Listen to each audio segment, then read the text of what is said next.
Right guys, hello, welcome back. My name's Dan and yeah, episode 2 of the tutorial series. So in the last one we looked at the layout of Logic, the DAW, what everything looks like on the screen and kind of roughly what it does.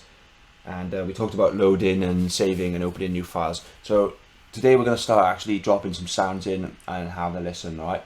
So in the last video we come to this point, we get to choose what type of track we want to drop in. So we're going to go audio. Today's video is going to be about dropping audio in to the session view, chopping up some audio, arranging it in different ways, that sort of thing. So we'll get straight into it. You highlight audio, press create. Yeah, that gives us a blank audio track. We can see that over here in the left in our channel strip, audio 1. So let's rename this, I don't know, drums. So to rename, guys, you just hover over the name, double click, and it's going to allow you to rename. Yeah, so rename that, put drums.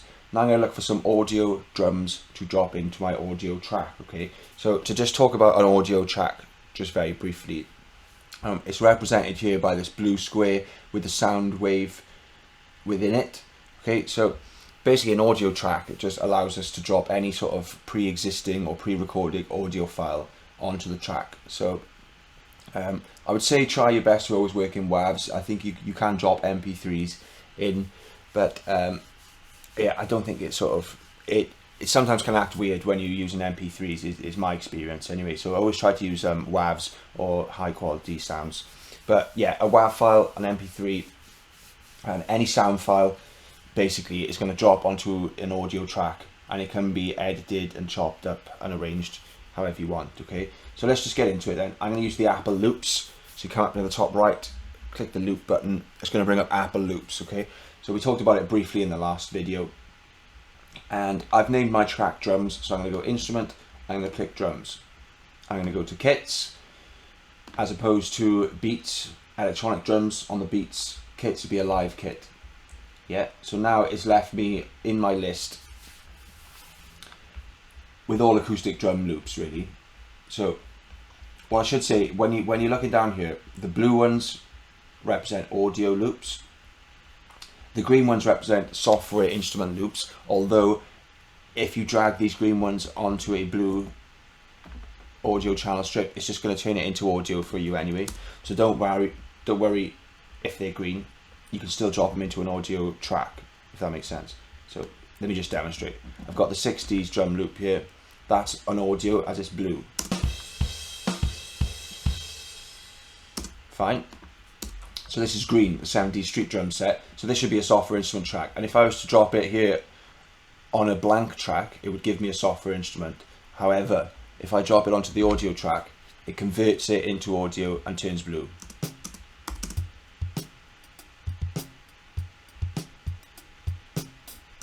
Okay, so that's our first bit of audio dropped in there. We've used one of these green software instrument loops. It doesn't matter, you can use the green or the blue just to restate that. So now if I want to loop this, guys, we talked about it in the last video, this grey box here is the loop function. So if you want to turn that on, you click in the middle of it, it turns orange, and now it's going to loop between 1 and 5. So I need to bring this in, you can drag the edge in, and now it's going to loop between 1 and 3. So we get this.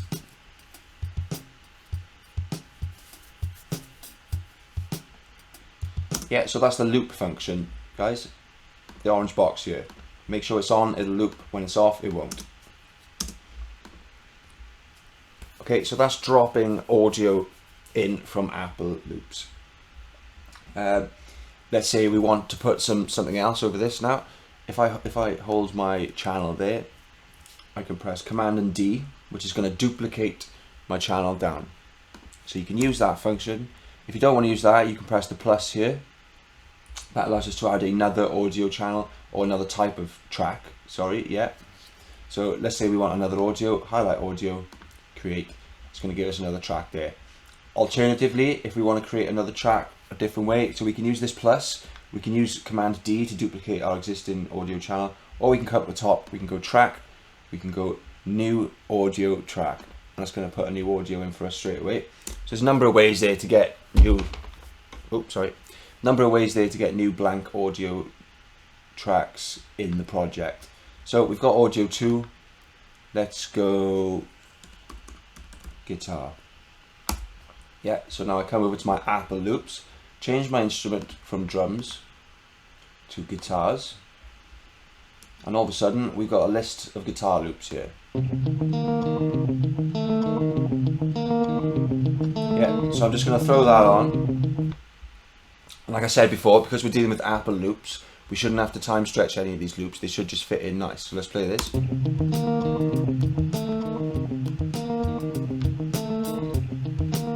So what I did there, guys, was just give it a quick mix. So over here you have your 2 volume dials. So I can turn the drums up, I can turn the guitars down, and just do a quick mix down as we go along, you know. So that's something you always want to be kind of practicing as you go, even from the beginning.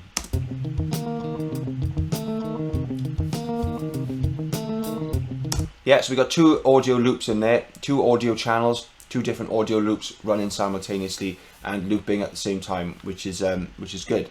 So if I want to add another, I press the plus, audio channel, press create. Let's say I want some bass in there now. So we come up here, click off the guitars. That allows us then to pick from anything else. So I can go bass, 80s. I mean, 80s seems to be the vibe for this one. So let's talk about keys very quickly. So on our Apple loops here, you can see the key signature of the loop. So let's see, if I go back to guitars, find my 80s pop rock guitar, it's in the key of B. Yeah, key B. Okay, 80s pop rock guitar, I believe is 1.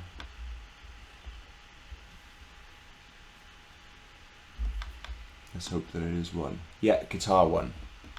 Yeah, so 80s pop rock guitar 1, key of B. Okay. This is just for you guys if you're starting out and you're just throwing in loops and you want them to sort of match up in terms of pitch, then you want to be paying attention to the key of your loop. So I've got 80s pop rock in the key of B. So now I want a bass. So I put my new audio track in, I'm going to click bass, hit enter, and then I'm going to come out of guitars by clicking it there. I'm going to go into bass, and I'm going to search for a bass loop that is in the key of B. So I've got 80s pop rock bass B, sounds good. Let's grab that, let's drop that in here. And now we get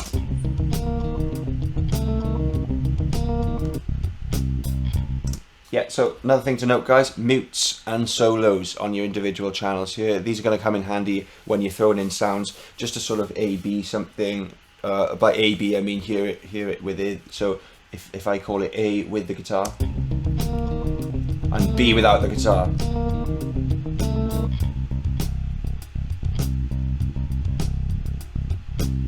Yeah, so there's 3 audio loops from the Apple loops there that work quite nice together.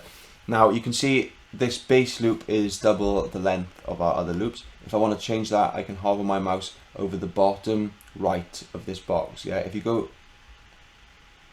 top right, it's going to change to this loop function, and that's going to allow us then to grab the end and start to loop it out. So basically it'll loop from the beginning. So if you can see there, you can see the break. This is 1 loop, this is a second.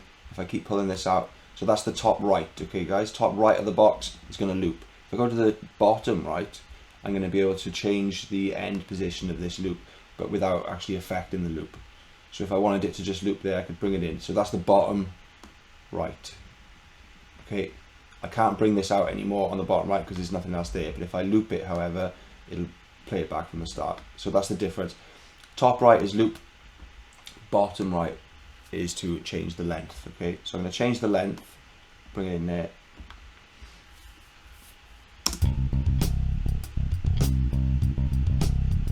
Unmute.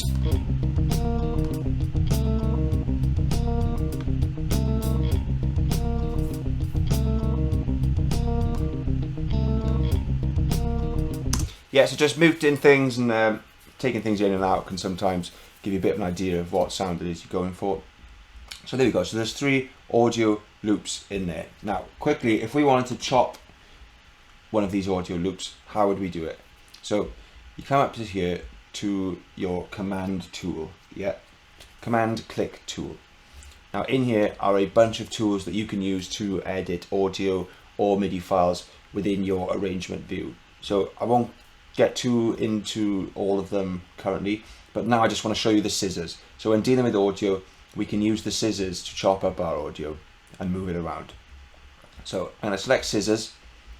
Now it's on the command click tool, which means that when I hold command, it's going to turn into a scissors. Okay, so that's all these are here. I've got the left click, the command click, and over here, if you go in your preferences, you can set this up. You can also get a right click tool as well. I think default Logic only has the command click, but if you go into your preferences, you can get the right click tool up. But we'll probably do another video on that later on. So if I want to chop this now, I hold my command click and I can chop this drums. So let's say I want to just chop these bit of drums. Yeah, try to stay on the grid lines, guys, when you're chopping. That's going to make life a lot easier, okay? So I've chopped it there, halfway. Oh, it's not half. Command Z to go back. So it's a handy one. Yeah, I'll chop it halfway through the bar. So say here and here. Yeah, and now I can grab this and move it around. So I can take it out.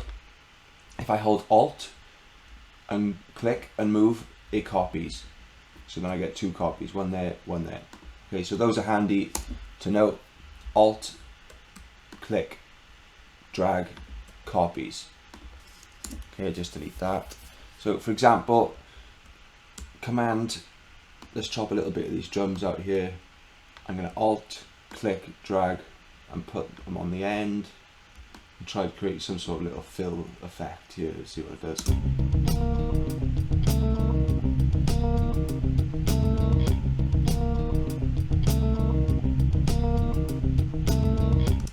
Okay, so it hasn't really done much. Let's grab this. Let's grab this snare. So that's clearly a snare here, as I've just heard. I'm going to move that over towards the end. So we've added an extra snare in there by chopping and moving the snare drum from left to right. So now we go.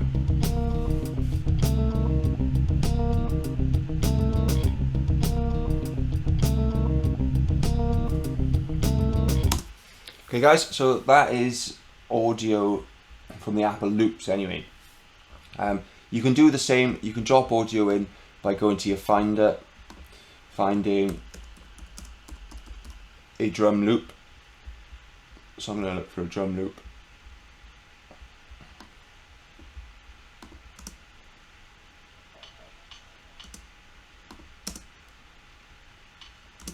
What have we got here? Yeah, I'm just going to throw in any drum loop. There you go, that seems to fit. I'll mute these. Okay, that seems to be a MIDI for some reason.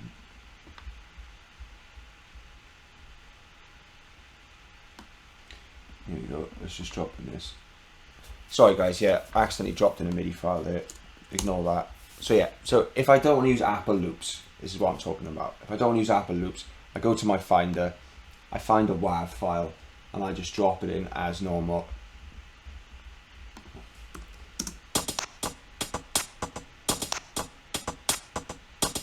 Yeah, so that is an audio loop from the Finder rather than Apple Loops. And there's one thing to note, guys. If you notice, it doesn't actually loop properly within our grid.